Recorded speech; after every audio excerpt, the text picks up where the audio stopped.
Hello and welcome back to the channel. Just like everybody, this bank holiday weekend, I went to go and see the film Thunderbolts Asterix.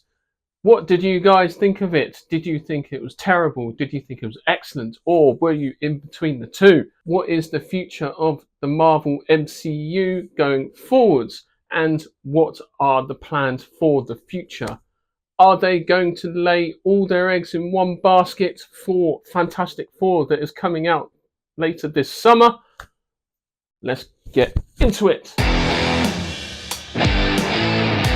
Okay, so the film starts off with Yelena, who is in Malaysia about to destroy a lab which is conducting illegal experimentation on human beings. Around that sort of time, Valentina Allegra de Fontaine is going through a pretty serious court case.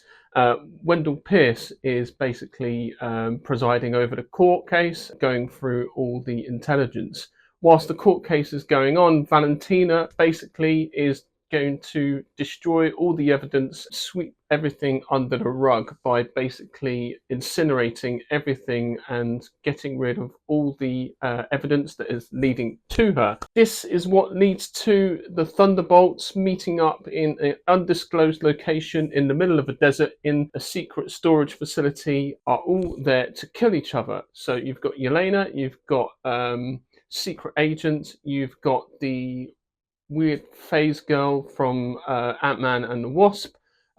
You've also got Dracov's daughter, who is there also, and they all are led to believe that they are on a mission to kill each other. They are led into a false sense of security and realize that it is a big trap to basically kill them and tie off any sort of loose ends that lead to Valentina's character. Soon they come into contact with an unknown character, guy called Bob, who seemingly is out of place, has no sort of powers or have no sort of business even being there. They try and figure out who he is.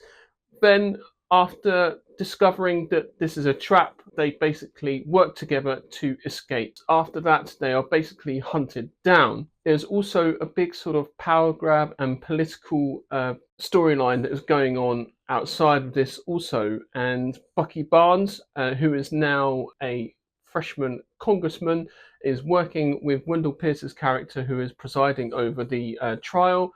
And trying to put away Valentina's character for her legal activities. So he catches wind that the Thunderbolts are in a bit of trouble in the desert and hunts them down. And soon they find out that the person that Valentina was experimenting on, his powers and her experiments actually worked.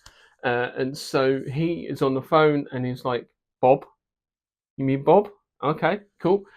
So soon they are then hunted and have to try and work together to escape. So I definitely found this film to be a lot better than expected. I have heard a few rumours that this film was going to be the worst one out of the Marvel films that were coming out this year, but I actually thoroughly enjoyed it. I had a good time. I sort of went in there knowing what it is. A big sort of blockbuster popcorn film, not much real storyline, full of jokes, full of action sequences, not much really in the way of like major storyline. The actions and the characters very much drive the storyline as well as the jokes as well. You know, what worked really well was actually the humor. It kind of worked hand in hand. I felt Red Guardian had most of the laughs and most of the jokes out of the cinema as well. Very sort of cheesy at points. I also found it quite amusing that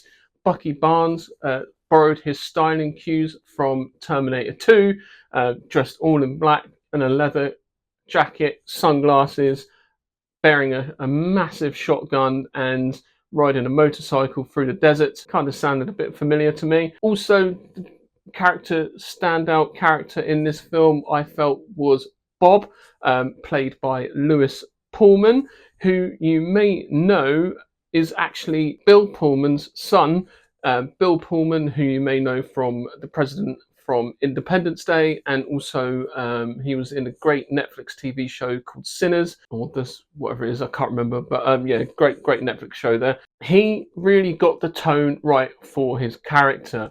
When he was Good Bob, he was sort of this geeky sort of nerd character who felt very out of place and didn't know what was going on. And when he was Evil Bob, like his tone of voice was definitely threatening. Very much had like a Jekyll and Hyde kind of character type here, which I felt was very well done. Even actually helping the team out at certain points. Coming up with good ideas, coming up with great beats. And so I felt like his reveal as Sentry was a little bit strange.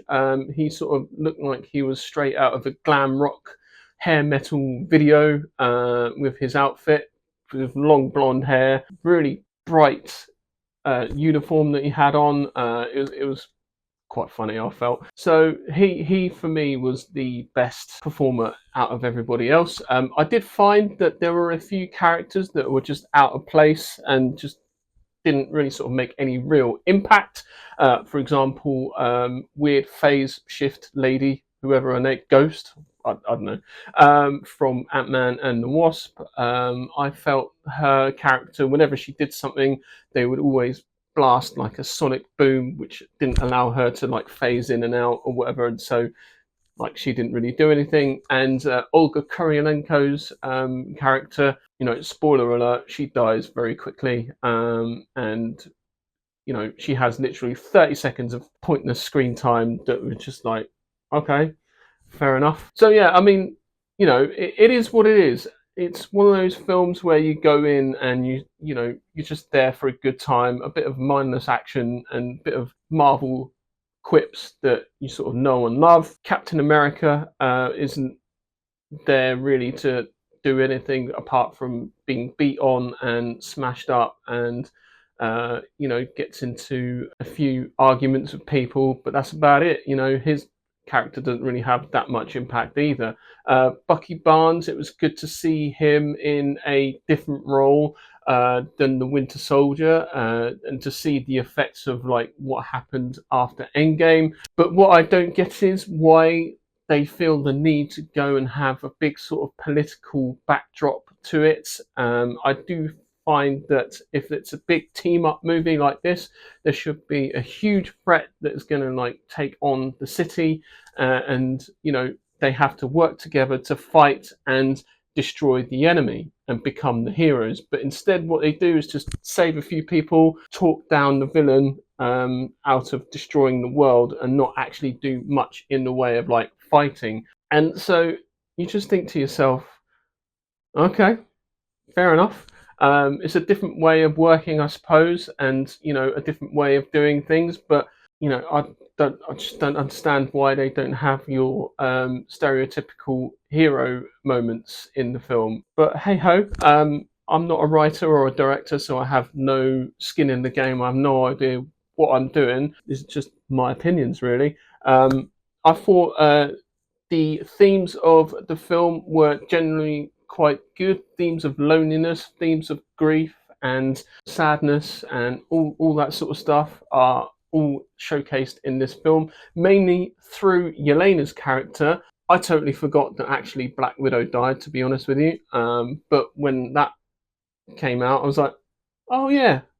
So I had to sort of really think back to Black Widow in that instance. Overall, I think this film does work quite well, and it is a really sort of good setup for what we've got. We know that the Thunderbolts are going to be in Avengers Doomsday. At the spoiler alert, at the end of this film, they do sort of become branded as the new Avengers after bringing down Shadow. And so we know that they're going to be in Avengers Doomsday. So who knows what is going to happen with their characters going forward. But this, I felt, was a good film. Let me know what you think in the comments and chat, and what you think the future is going to hold for the new Marvel phases going forward, and what they're going to do after the Avengers Doomsday and Avengers Secret Wars. So, there's a few movies in the pipeline, so we'll see what happens. I hope you enjoyed this video.